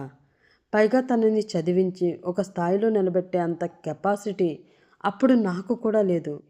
అదే సమయంలో నన్ను ఏం చేయమంటావు? ఇవన్నీ ఆలోచిస్తే భయం వేసింది. జీవితం అంటేనే భయం వేసింది. అందుకే ఆలోచనలకి దూరంగా పారిపోయాను. నేను ఎదగడంతో పాటు తనకి కూడా ఎదగడానికి తన జీవితం పట్ల అవగాహన పొందడానికి ఒక అవకాశం కల్పించాను. అది అందరి దృష్టిలో తప్పు అవ్వచ్చు, కానీ నా దృష్టిలో మాత్రం తప్పు కాదు. అందమైన జీవితం కోసం కొన్నాళ్ళు బాధపడినా తప్పు కాదు అనుకుని దూరంగా వెళ్ళాను. అంతే తప్ప ఇక్కడ ఉన్న వారందరినీ అందరితోనూ బంధాలను తెంచుకొని వెళ్ళిపోలేదు. బాధ్యతలను మర్చిపోయి అస్సలు లేను అని సీరియస్గా చెప్పి కోపంగా తన గదిలోకి వెళ్ళి తలుపు వేసుకున్నాడు వినోద్. ఆ తలుపు ఫోర్సుగా పడడంతో వచ్చిన శబ్దానికి స్పృహలోకి వచ్చింది ప్రనూష.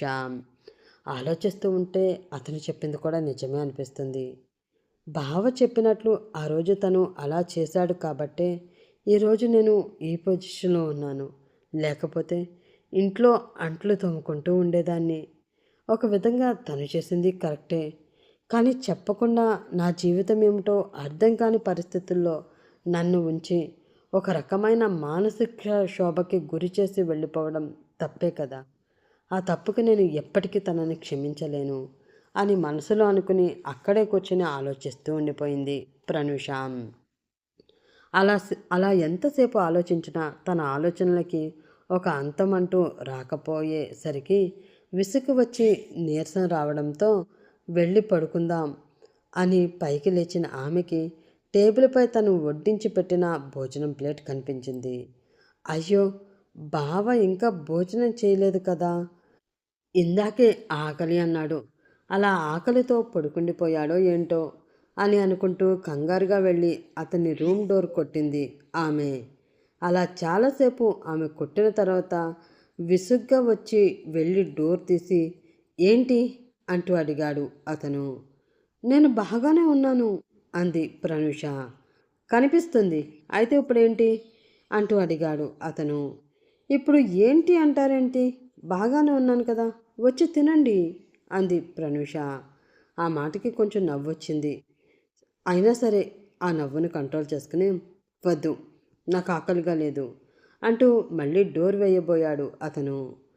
అలా చేయడానికి వీలు లేకుండా ఆ డోర్కి వెళ్ళి అడ్డంగా నిలబడుతూ ఇందాక ఆకలిగా ఉంది అన్నారు, ఇప్పుడు లేదు అంటున్నారు, అంటే మీరు ఇంకా నా వంటని నమ్మడం లేదు అంతేనా అంటూ అడిగింది ప్రనుష. అలాంటిదేమీ లేదు, ఇందాకేదో సరదాగా అన్నాను, నీ వంట మీద నాకేమీ అనుమానం లేదు అంటూ చెప్పాడు వినోద్. లేనప్పుడు వచ్చి తినొచ్చు కదా, ఫోజు ఎందుకు కొడతారు, ఈరోజు తినకుండా పడుకుంటే రేపటి నుంచి నా బదులు వంట మీరే చేయవలసి వస్తుంది. ఆంటీ అంకుల్ రావడానికి 1 వీక్ పైనే పడుతుంది, మరి ఆలోచించుకోండి అంది ఆమె. ప్రాబ్లం లేదు, నేను ఆర్డర్ పెట్టుకుంటాను అన్నాడు అతను. నాకు కూడా పెడతారా అడిగింది ఆమె. నీకు నేనెందుకు పెడతాను, నువ్వు సంపాదించుకుంటున్నావు కదా, శాలరీ వస్తుంది కదా, కాబట్టి నీ ఆర్డర్ ఏదో నువ్వు పెట్టుకో అన్నాడు అతను. అబ్బచ్చా, ఆ సలహా మీరు ఇవ్వలేదని అడిగానులే, అయినా మీకు ఆకలిగా ఉంది అంటే వెంటనే లేచి నేను వంట చేశాను కదా, అలాంటప్పుడు నాకు ఆకలిగా ఉంది అంటే మీరు కనీసం ఆర్డర్ కూడా పెట్టను అంటున్నారు, ఉండవలసిన వాడివయ్యా బాబు నువ్వు. సరే, ఆర్డర్ గురించి రేపు వాదన అయితే పెట్టుకుందాం, కానీ వచ్చి భోజనం చెయ్యి, లేదు అంటే నా వంటని అది చేసిన నన్ను నువ్వు అనుమానించావు కాబట్టి అందులో ఏదో తేడా ఉంది అన్న అనుమానం నాకు కలగవచ్చు, ఆ అనుమానంతో నాకు నిద్ర పట్టి చావదు అంటూ క్యూట్గా ఫేస్ పెట్టి అడిగింది ప్రనూష. ఆమె ఫేస్ ఎక్స్ప్రెషన్స్ చూస్తూ ఉంటే చాలా నవ్వొస్తుంది వినోద్కి. అయినా కంట్రోల్ చేసుకుని పిచ్చి పిల్ల అని మనసులో అనుకుని ఇప్పుడు ఏంటి తినకపోతే వదలను అంటావు అంతే కదా, సరే పద అని అంటూ టేబుల్ దగ్గరికి వెళ్ళి కూర్చుని ఆమె వండిన భోజనాన్ని చాలా ఇష్టంగా తింటూ ఉన్నాడు అతను. ఎదురుగా ఉన్న చైర్లో కూర్చుని అతని వైపే చిన్నగా నవ్వుతూ చూస్తూ ఉంది ప్రనూష. నీ మీద నాకు పీకల వరకు కోపం ఉంది, అయినా కూడా ఆ కోపాన్ని నీ మీద నేను చూపించలేకపోతున్నాను. ఇలా నిన్ను చూస్తూ ఉంటే జీవితాంతం ఇలా చూస్తూ ఉండిపోవాలి అనిపిస్తుంది. నువ్వు చెప్పిన దానిలో కూడా 100% నిజం ఉంది, కానీ ఆ నిజాన్ని నా మనసు ఒప్పుకోలేకపోతుంది. చూద్దాం, మన జీవితాల్లో ఏమి రాసిపెట్టి ఉందో, ఒకరి కోసం ఒకరం బ్రతుకుతామా లేక విడిపోయి ఎవరి జీవితాలు వాళ్ళు చూసుకుంటామా అన్నది ఈ కాలమే తేల్చాలి అని మనసులో అనుకుంది ఆమె. తను భోజనం చేయడం కంప్లీట్ అవడంతో తినేసాను కదా, ఇంకా నువ్వు వెళ్ళి పడుకో, రేపు మళ్ళీ ఆఫీస్కి లేట్ అయిపోతుంది అంటూ ఆ ప్లేట్ తీసుకుని వెళ్ళి క్లీన్ చేస్తూ ఉన్నాడు వినోద్. అయ్యో పర్వాలేదు, నేను చేస్తాను అంటూ అతను వెనకే వెళ్ళింది ప్రనూష. అవసరం లేదు, బ్యాచులర్గా ఉన్నప్పుడు ఇవన్నీ నాకు అలవాటే, అయినా పరాయి మనుషులతో ఎంగిలి ప్లేట్స్ తీయించడం అంత పద్ధతైన పని కూడా కాదు అని అంటూ ఆ ప్లేట్ క్లీన్ చేసి అక్కడ పెట్టి గుడ్ నైట్ అని ఆమెకి చెప్పి తన గదిలోకి వెళ్ళిపోయాడు అతను. వెళుతున్న అతని వైపు చూసి చిన్నగా నవ్వుకొని తన గదిలోకి వెళ్ళిపోయి అతని గురించి ఆలోచిస్తూ ఉండిపోయింది ప్రనూష. అలా వాళ్ళిద్దరూ ఎప్పటికో నిద్రపోయారు. నెక్స్ట్ డే మార్నింగ్ ఆఫీస్కి రెడీ అయ్యి బయటికి వచ్చిన వినోద్ని చూసి సార్ టిఫిన్ అంటూ పిలిచింది ప్రనూష. దానితో అటువైపు అయోమయంగా చూస్తూ ఏంటి బ్రేక్ఫాస్ట్ కూడా చేసావా? ఆర్డర్ పెట్టేవాడిని కదా అంటూ అటువైపు వెళ్ళాడు వినోద్. ఏమీ అవసరం లేదు, లంచ్ కూడా ప్రిపేర్ చేసేసాను అంటూ అతని లంచ్ బాక్స్ తీసుకువచ్చి అతని ముందు పెట్టింది ఆమె. ఆ బాక్స్ వైపు చూసి ఏంటి లంచ్ కూడా ప్రిపేర్ చేసావా? ఎందుకు అంత స్ట్రెయిన్ అవ్వడం? నేనేదో ఒకటి ఏర్పాటు చేసేవాడిని కదా అన్నాడు వినోద్. స్ట్రైను లేదు, పాప్కార్ను లేదు. మా ఆడవాళ్ళకి ఈ వంట చేయడంలో ఉండే హ్యాపీనెస్ ఇంకా దేనిలోని రాదు. బహుశా అందుకనేనేమో మీకు మగవాళ్ళందరూ మమ్మల్ని వంటగదికే అంకితం చేసేస్తారు. చిన్నగా నవ్వుతూ అంది ప్రనూష. ఆ మాటకి తను కూడా చిన్నగా నవ్వుతూ నేను అందరిలాంటి వాడిని కాదులే. నువ్వు ఎక్కువ టెన్షన్ పడవలసిన అవసరం ఏమీ లేదు. నాతో నువ్వు చాలా ఫ్రీగా నీకు నచ్చినట్లుగా ఉండవచ్చు అన్నాడు వినోద్. ఆ మాటతో అతని వైపు అనుమానంగా చూస్తూ ఆ మాట నాకెందుకు చెప్తున్నారు? మీరు మీ వైఫ్తో కదా ఈ మాట చెప్పాలి అంది ఆమె. ఆమె అలా అనడంతో మనసులోనే చిన్నగా నవ్వుకొని నేను కరెక్ట్గానే చెప్పాను కదా, నువ్వే కదా నా వైఫ్, మరి నీతో కాకపోతే ఇంకెవరితో చెప్తాను అని మనసులో అనుకుని ప్రస్తుతం నా వైఫ్ నా దగ్గర లేదు కదా, అలాగే నా పేరెంట్స్ కూడా నా దగ్గర లేరు, ప్రస్తుతం ఉన్నది నువ్వే కదా, అందుకే నీకు చెప్తున్నానులే. సర్లే మన ఇద్దరం ఇలా మాట్లాడుకుంటూ కూర్చుంటే సమయం తెలీదు, ఆఫీస్కి లేట్ అయిపోతుంది, నువ్వు కూడా త్వరగా టిఫిన్ చేయి, నాతో పాటు వచ్చేద్దువు కానీ అన్నాడు వినోద్. మీతో పాటు వచ్చే పర్సన్ వేరే ఉన్నారు కదా సార్, ఇంకా నేనెందుకు? మీరు వాళ్ళని తీసుకుని ఆఫీస్కి వెళ్ళిపోండి. అయినా బాస్తో కలిసి జర్నీ చేసే స్థాయికి నేను ఇంకా ఎదగలేదు. ఒకవేళ ఎదిగినా కూడా అలా మీతో పాటు నేను రావడం ఎవరైనా చూస్తే తప్పుగా అర్థం చేసుకుంటారు. కాబట్టి మీ దారినే మీరు వెళ్ళండి, నా దారినే నేను వెళతాను అంది ఆమె. ఎవరు ఏ దారిన వెళ్ళినా చివరి గమ్యం ఒకటే కదా. అనుకునే వాళ్ళు ఎన్నైనా అనుకుంటారు, అవన్నీ పట్టించుకోని అవసరం లేదు. నిజం ఏంటి అన్నది మన మనసులకి తెలియాలి. వెయిట్ చేస్తూ ఉంటా, త్వరగా వచ్చాయి అని చెప్పి తను టిఫిన్ చేయడం కంప్లీట్ అయిపోవడంతో చేయి కడిగేసుకుని అక్కడి నుంచి లేచి బయటికి వెళ్ళిపోయాడు అతను. నీ మాటలు వినడానికి నార్మల్గానే ఉన్నా అందులో ఏదో ద్వంద్వ అర్థం ఉంది అని మనసుకు అనిపిస్తుంది. అసలు ఎందుకు అలా అనిపిస్తుందో కూడా అర్థం కావడం లేదు అని ఆలోచిస్తూ ఉండిపోయింది ప్రనుష. ఆఫీస్లో ఆమె కోసం టెన్షన్గా ఎదురు చూస్తూ ఉన్నారు వికాస్.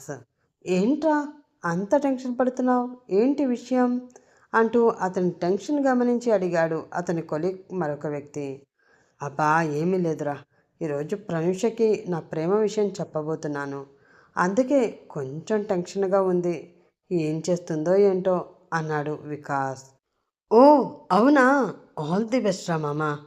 తను నీ లవ్ ఓకే చేశాక మాకు పెద్ద పార్టీ ఇవ్వాలి, గుర్తుపెట్టుకో నవ్వుతూ అన్నాడు మరొక అతను.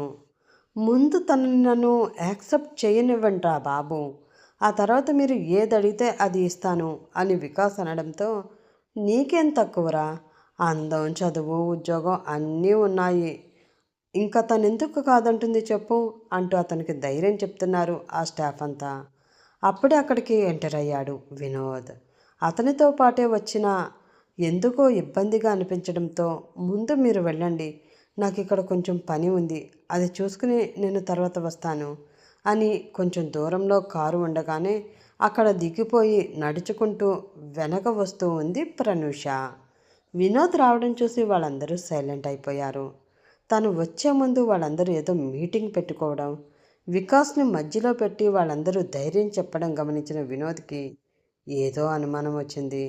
ఆ అనుమానానికి ప్రనూష వికాస్ తను అంటే పడి చచ్చిపోతున్నాడు అని చెప్పడం కూడా ఆద్యం పోసింది.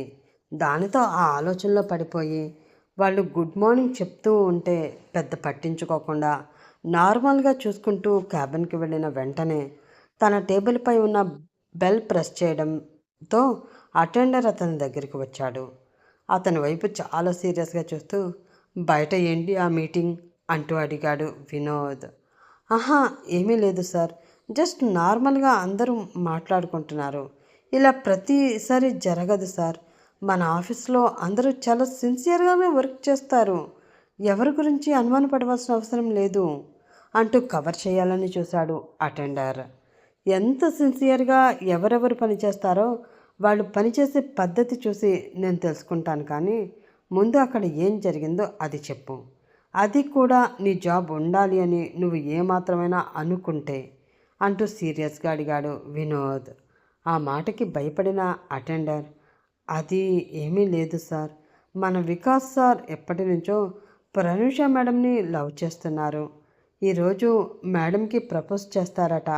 ఆ విషయం గురించే డిస్కస్ చేసుకుంటూ ఉన్నారు అంతా అంటూ చెప్పాడు అటెండర్. ఆ మాట విన్న వినోద్ పిడికిలి కోపంతో బిగుసుకుంది. లవ్ ప్రపోజల్ చేస్తాడా? లవ్ ప్రపోజల్, అది కూడా నా పెళ్ళానికి. చెప్తాను, వాడి సంగతి చెప్తాను అని మనసులో అనుకుని, సర్లే నువ్వు వెళ్ళు అని అతన్ని పంపించేసి ఆలోచిస్తూ ఉండిపోయాడు వినోద్. అతనికి పని మీదకి అస్సలు మనసు మళ్ళడమే లేదు. అతని పక్కనే కూర్చుని ఉన్న సుహానానికి మొట్టమొదటిసారి వినోద్ కొంచెం వింతగా కనిపించాడు. ఎవరి గురించి దేని గురించి అంతగా పట్టించుకొని వినోద్ మరి ఈరోజేంటి దీని గురించి చాలా డీప్గా ఆలోచిస్తున్నట్లున్నాడు అని మనసులో అనుకుని, ఏమైంది వినోద్ అంటూ అడిగింది ఆమె. ఏమీ లేదు, వర్క్ గురించి ఆలోచిస్తున్నాను. ఈరోజు విజిట్ చేయవలసిన కొన్ని సైట్స్ ఉన్నాయి. నువ్వు ఆఫీస్లో ఉండి ఈ వర్క్ చేసుకో, నేను వెళ్ళి ఆ సైట్ విజిట్ చేసి వస్తాను అంటూ కొంచెం చిరాగ్గానే చెప్పాడు వినోద్. ఆ మాట విని గుండెలో రాయి పడినట్లు అనిపించడంతో, నేను ఒక్కదాన్నే ఆఫీస్ వర్క్ చేసుకోవాలా? నా వల్ల కాదు అంటూ చేతులెత్తేసింది సుహానా. అయితే ఇక్కడ వర్క్ నేను చూసుకుంటాను, నువ్వు వెళ్ళి ఆ వర్క్ చూడాలి అంటూ ఆర్డర్ వేశాడు వినోద్. అబ్బా, అది అంటే ఇది అంటావు, ఇది అంటే అది అంటావు. ఏది నా వల్ల కాదు అంటే ఒప్పుకోవేంటి నువ్వు? అయినా నేను ఆఫీస్కి నిన్ను చూడడానికి వస్తున్నాను తప్ప ఈ తొక్కలో వర్క్ చూడడానికి కాదు. అది నీకు కూడా తెలుసు కదా అంటూ విసుక్కుంది సుహానా. అవునా? అయితే అదే మాట ఫోన్ చేసి ఇస్తాను, మీ నాన్నగారికి చెప్పు. నాకు కూడా నీకు వర్క్ నేర్పే పని తప్పుతుంది అంటూ పళ్ళు కొరుకుతూ విసుక్కున్నాడు వినోద్. ఆ మాటతో అసహనంగా అతని వైపు చూస్తూ, వినోద్ తప్పదా అంటూనే గారంగా అడిగింది సుహానా. మీ నాన్నగారు ఇక్కడికి నిన్ను పంపిన పని ఫుల్ఫిల్ అవ్వాలి అంటే తప్పదు, వెళ్ళాల్సిందే అంటూ ఆర్డర్ వేసినట్లు చెప్పాడు వినోద్. సరే, ఈ ఆఫీస్లో ఉండి ఈ ఫైల్స్ కట్టా చూడడం కన్నా బయటికి వెళ్ళి ఆ సైట్ చూసి రావడం బెటర్. నేను వెళ్తాలే, కానీ అవి ఎక్కడెక్కడ ఉన్నాయో ఎలా వెళ్ళాలో వాటి దగ్గరికి నాకెలా తెలుసు అంటూ అడిగింది సుహానా. దానికోసం కూడా నేను ఏర్పాటు చేస్తాను, నువ్వేమీ ఫీల్ అవ్వాల్సిన అవసరం లేదు అని అంటూ తన టేబుల్పై ఉన్న బెల్ని ఒక్కసారి ప్రెస్ చేశాడు వినోద్. దాంతో వెంటనే అటెండర్ వచ్చి వాళ్ళ ముందు నిలబడడంతో, నువ్వు వెళ్ళి ప్రనూష ఇంకా వికాస్ని నా క్యాబిన్లోకి పంపించు అంటూ ఆర్డర్ వేశాడు వినోద్. ఆ మాటతో అతని వైపు అయోమయంగా చూస్తూ, ఈరోజు వికాస్ సార్ పని అయిపోయినట్లే అని మనసులో అనుకుని, ఓకే సార్ అంటూ అతను బయటికి వెళ్ళి వాళ్ళిద్దరినీ లోపలికి పంపించాడు అటెండర్. తన ముందు నిలబడిన వాళ్ళిద్దరి వైపు సీరియస్గా చూస్తూ, మిస్టర్ వికాస్, నువ్వు సుహానా మేడంతో పాటు బయటికి వెళ్ళి ఈ సిటీలో మనకు ఉన్న సైట్స్ అన్నీ విజిట్ చేసి మీకు ది బెస్ట్ అనిపించిన సైట్ దగ్గరికి ఇంజనీరింగ్ని తీసుకుని వెళ్ళి అక్కడ అపార్ట్మెంట్స్ కట్టడానికి ఎలా వీలు పడుతుందో, ఎన్ని ఫ్లాట్స్ కట్టవచ్చో మొత్తం డీటెయిల్గా డ్రా చేయించి బ్లూ ప్రింట్ తీసుకురండి. నాకు కనీసం 3 సైట్లకి సంబంధించిన బ్లూ ప్రింట్స్ అయినా కావాలి అంటూ ఆర్డర్ వేశాడు వినోద్. ఆ మాటతో కప్పలా నోరు తెరిచి, ఏంటి 3 సైట్లకి సంబంధించిన బ్లూ ప్రింట్స్నా? అలా అయితే మేము రావడానికి అర్ధరాత్రి 12 అయిపోతుంది సార్. ఆ టైంలో మీరు ఇక్కడ ఉండరు కదా, కాబట్టి ఒక్క సైట్కి సంబంధించిన బ్లూ ప్రింట్ తీసుకురమ్మంటారా? దీనంగా మొహం పెట్టి అడిగాడు వికాస్. 12 కాదు, 1 గంట అయినా పర్వాలేదు. రేపు ఆఫీస్కి వచ్చిన వెంటనే నేను చూసేది ఆ వర్క్. కాబట్టి చెప్పింది చెయ్యి అంటూ ఆర్డర్ వేసి సుహానా వైపు చూశాడు వినోద్. నా వల్ల కాదు అన్నట్లు దీనంగా అతని వైపు చూసింది సుహానా. ఓకే అన్నట్లు ఒక చూపు చూసి తన ఫోన్ చేతిలోకి తీసుకున్నాడు అతను. అది ఎందుకు అలా చేస్తున్నాడో అర్థమవడంతో రాక్షసుడు బెదిరిస్తున్నాడు అని మనసులో తిట్టుకుని ప్రనూష వైపు దీనంగా చూస్తూ ఉన్న వికాస్ని చూసి ఆ ఇన్నోసెంట్ మొహం వేసుకుని ఇంకా ఇక్కడ ఏం చేస్తావు, పద పోయి ఆ డీటెయిల్స్ తీసుకువద్దాం అని అంటూ అతని మీద అరిచి సౌండ్ వచ్చేలా తన ఐ హీల్స్ నేల మీద కొట్టుకుంటూ బయటికి వెళ్ళిపోయింది సుహానా. దేవుడా, చెయ్యక మొదటిసారి ప్రపోజ్ చేద్దామనుకుంటే ఈరోజు వచ్చి ఈ వర్క్ ఈరోజే వచ్చి మీద పడాలా? వీడి బాస్ కాదు, బాస్ రూపంలో ఉన్న రాక్షసుడు అని మనసులో కచ్చిగా వినోద్ని తిట్టుకుంటూ ఆమె వెనకే నీరసంగా నడుచుకుంటూ వెళుతున్నాడు వికాస్. దానితో కొంచెం ప్రశాంతంగా ఫీల్ అవుతూ, అమ్మయ్య, ఇంకా నా పెళ్ళానికి ఎవ్వడూ ప్రపోజ్ చేయడు అని మనసులో అనుకునే సీట్లో వెనక్కి వాలి ఫ్రీగా కూర్చున్నాడు వినోద్. ఆ వెంటనే అతని బుగ్గపై చిరుతడి తగిలింది. దానితో అదిరిపడి అటువైపు చూసిన అతనికి తన బుగ్గపై ముద్దు పెట్టి బాయ్ వినోద్ అంటూ అక్కడి నుంచి పరుగు తీసిన సుహానా కనిపించింది. దాంతో కంగారుగా దీని ఎంకమ్మ, ఇదేంటి ఇలా చేసింది, అది కూడా ప్రనూష ముందు అని మనసులో అనుకుంటూ కంగారుగా ప్రనూష వైపు చూశాడు వినోద్. కోపంగా చంపేసేలా వెళుతూ ఉన్న సుహానా వైపు చూస్తూ ఉంది ఆమె. వామ్మో, ఇదేంటి అంత కోపంగా చూస్తుంది, ఈ టైంలో అది దీని చేతికి దొరికితే చంపేస్తుందా ఏంటి అని మనసులో అనుకుంటూ మిస్ ప్రనూష అంటూ చిన్నగా పిలిచాడు వినోద్. 1-2 పిలుపుల దాకా కూడా ఆమె పలకలేదు. ఏంటి ఎన్నిసార్లు పిలిచినా పలకడం లేదు, పరాయి అమ్మాయి వచ్చి సొంత మొగుడికి ముద్దు పెట్టింది అన్న షాక్లో కొంపతీసి పైకి పోలేదు కదా అని మనసులో అనుకుని ప్రనూష అంటూ గట్టిగా అరిచాడు వినోద్. ఆ అరుపుకి చిరాకు రావడంతో యహ ఏంటి అంటూ అంతకన్నా గట్టిగా అరిచింది ప్రనూష. ఆ అరుపుకి అదిరిపడి చుట్టూ చూసుకుని అమ్మయ్య, ఎవరు చూడలేదులే, పరువు పోలేదు. ఒకవేళ చూసి ఉంటే సీఈఓ మీద అరుస్తూ ఉన్న ఎంప్లాయ్ అంటూ రేపు పేపర్లో ఆర్టికల్స్ వచ్చేసేవి అని మనసులో అనుకుని ఏంటి ఏంటి అలా అరుస్తావు, ఇది ఆఫీస్ అని, నీ ఎదురుగా ఉన్నది నీ బాస్ అని మర్చిపోతున్నావా ఏంటి అని లేని గాంభీర్యాన్ని మొహంలోకి మాటల్లోకి తెచ్చుకుంటూ అడిగాడు వినోద్. నాకు అన్నీ గుర్తున్నాయి సార్, కానీ మీరే అన్నీ మర్చిపోయి ముఖ్యంగా మీకు పెళ్ళి అయ్యింది, మీకు పెళ్ళం ఉంది అని, ఆమెను వదిలేసి వెళ్ళిపోయారు అన్న విషయం కూడా గాలికి వదిలేసి ఆఫీస్ అన్న పేరుతో ఇక్కడికి వచ్చి ప్రియురాలు అవుతుందో కాదో తెలియని ఒక అమ్మాయితో రాసలీలలాడుతున్నారు. ఈ విషయం నేను ఆంటీ అంకుల్కి చెప్తే ఏమవుతుందో తెలుసా మీకు అంటూ అతనిపై మరింత గట్టిగా అరిచింది ప్రనూష. ఏంటిది ఏదో రివర్స్ అవుతున్నట్లుంది అని చిన్నగా మనసులో అనుకుని ఏమవుతుంది, ఇష్టం లేని నా పెళ్ళంతో నాకు విడాకులయ్యి నన్ను ఇష్టపడే ఈ అమ్మాయితో వివాహం అవుతుంది. దయచేసి నువ్వు అలాంటి వైల్డ్ నిర్ణయాలు ఏమీ తీసుకోకు. తనేదో పిచ్చిది, అలానే తెలిసి తెలియక ప్రవర్తిస్తుంది, అవేమీ పట్టించుకోకుండా వర్క్ గురించి చూడు తల్లి అంటూ సీరియస్గా చెప్పాడు వినోద్. ఏంటి పట్టించుకోకూడదా, ఏం పట్టించుకోకూడదు, ఆ అమ్మాయి మిమ్మల్ని ప్రాణం కన్నా ఎక్కువగా ప్రేమిస్తుంది అన్న విషయం పట్టించుకోకూడదా, లేదా మీకోసమే ఈ ఆఫీస్కి పని ఉన్నా లేకపోయినా తను వస్తుంది అన్న విషయం పట్టించుకోకూడదా, లేక తను మీకు ముద్దు పెట్టింది చూడండి ఈ విషయం పట్టించుకోకూడదా, ఇందులో ఏది పట్టించుకోకుండా వదిలేయమంటారు నన్ను? అయినా ఇవన్నీ వదిలేసేంత చిన్న విషయాలు అనుకుంటున్నారా మీరు? ఫస్ట్ నుంచి మీరు అంతే. ఆ అమ్మాయి మనసేంటో, ఆ మనసులో ఏముంటుందో తెలుసుకోకుండా మీ ఇష్టానికి మీరు మాట్లాడతారు, మీకు నచ్చింది మీరు చేసేస్తారు, మీరు కావాలన్నది జరిగిపోవాలి అనుకుంటారు.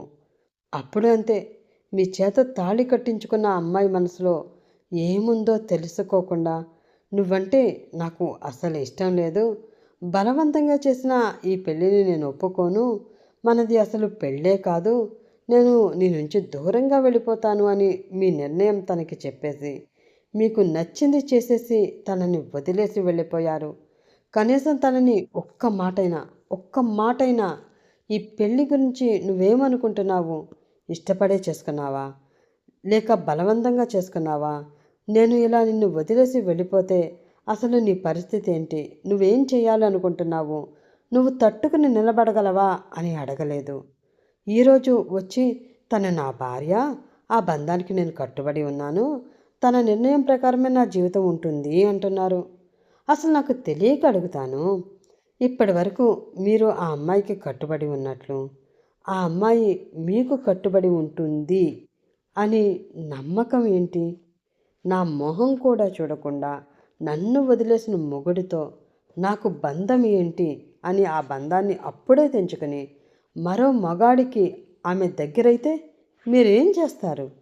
మీ ఇద్దరూ సుఖంగా ఉండండి అని వాళ్ళని ఆశీర్వదిస్తారా? లేదా నేను గతంలో ఎప్పుడో నీకు మెడలో తాళి కట్టాను కాబట్టి తను నా భార్య అని గొడవ చేస్తారా? అంటూ నిలదీసింది ప్రనుష. ఆ మాటకి ఏం సమాధానం చెప్పలేకపోయాడు వినోద్. అతని మనసులో ఏదో నొప్పి చిన్నగా మొదలైంది. తను అంటున్నట్లు నిజంగానే మరొకరికి దగ్గరయ్యిందా ఏంటి? అందుకే నాకు దూరంగా ఉండాలి అనుకుంటుందా అన్న ఆలోచన కూడా అతను అస్సలు భరించలేకపోతున్నాడు. అతను ఏమీ చెప్పలేడు అని అర్థం అవడంతో ఆడపిల్ల మనసులు చాలా సున్నితంగా ఉంటాయి సార్. ఆ మనసుకి చిన్న గాయమైనా సరే వాళ్ళు తట్టుకోలేరు. ఓదార్చే తోడు కోరుకుంటారు. ఆ తోడు భర్త అయితే ప్రతి ఆడపిల్ల ఎప్పుడూ గాయం చేసిన వాడే మందు కూడా వేయాలి. ఇది అన్ని విషయాల్లోనూ వర్కౌట్ కాకపోయినా భార్యాభర్తల విషయంలో ఇది మాత్రమే వర్కౌట్ అవుతుంది. భర్త భార్యని ఎన్ని మాటలన్నా, భార్య భర్తని ఎన్ని మాటలన్నా ఒకరి కోసం ఒకరు బ్రతుకుతూ, ఒకరు తింటేనే మరొకరు తింటాను అంటూ, ఒకరిని ఒకరు బతిమిలాడుకుంటూ జీవితంలో ముందుకు వెళ్ళిపోతూ ఉంటారు. అంతే తప్ప ఏదో గొడవ జరిగింది అని ఎవరి దారిన వాళ్ళు దూరంగా వెళ్ళిపోతే ఆ దూరం శాశ్వతమైపోతుంది. కానీ దగ్గర మాత్రం అవ్వదు. ఒక్కసారి తాళిబంధంతో ముడిపడిన తర్వాత కష్టమో నష్టమో కలిసే ఉండాలి. అన్నిటినీ కలిసే పంచుకోవాలి. మీ భార్య విషయంలో ఎలాగో మీరు దూరం అయిపోయినట్లే కనీసం ఆ అమ్మాయి విషయంలో అయినా తనకి మీరు దగ్గరవుతున్నారో దూరం అవుతున్నారో తనకి క్లారిటీ ఇవ్వండి. తన మనసులో మీపై ఆశలను పెంచుకున్న తర్వాత నాకు ఇష్టం లేదు అంటూ ఆ ఆశలను నేల రాసి ఆమెకి కూడా మీకోసం ఏడ్చేలా చెయ్యొద్దు. ఒక ఆడపిల్లలా ఇది నా సిన్సియర్ రిక్వెస్ట్ అంటూ చెప్పి అక్కడి నుంచి కోపంగా వెళ్ళిపోయింది ప్రనుష. దానితో ఆలోచిస్తూ ఉండిపోయాడు వినోద్. ఇది అండి ఈరోజు పార్ట్. ఇది కనుక మీకు నచ్చితే ప్లీజ్ లైక్ చేసి షేర్ చేసి సబ్స్క్రైబ్ చేసుకుని సపోర్ట్ అందించండి. మరొక పార్ట్లో మరొకసారి కలుసుకుందాం. అప్పటి వరకు bye bye. Have a nice day friends.